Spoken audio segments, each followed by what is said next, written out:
Video শুরুটা দেখে আশা করি তোমরা বুঝতে পেরে গেছো যে আজকে দুপুরে কি হতে চলেছে। হ্যাঁ, মা এদিকে কাটতে বসে গেছে ইলিশ মাছ। বাবা বাজার থেকে ইলিশ নিয়ে এসেছে আর মা একেবারে কাটতে বসে গেছে। আর যখন মা কাটছে তখনও বৃষ্টি পড়ছে জানো।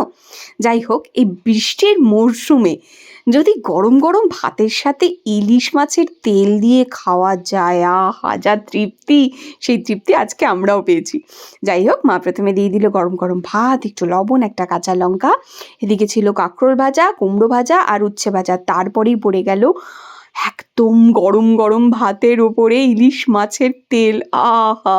এই পুরো ভাতটা তো আমি ইলিশ মাছের তেল দিয়েই খেয়েছি। মাকে বলেছি এগুলো সব পরে খাবো, বাদ বাকি যা রান্না করেছো সেগুলো পরে হবে, আগে ইলিশ মাছের তেল দিয়ে খাই। আর তারপরে করেছিল ইলিশ সর্ষে পোস্ত দিয়ে। উফ, দুর্দান্ত! এই বর্ষাকালে বোধহয় ইলিশ মাছটা না হলে না মানে সারাটা বর্ষাকালই কেমন ইনকমপ্লিট লাগে। যাই হোক, আজকে দুপুরবেলা তো দারুণ জমে গেল। তোমাদের কেমন লাগলো জানিও।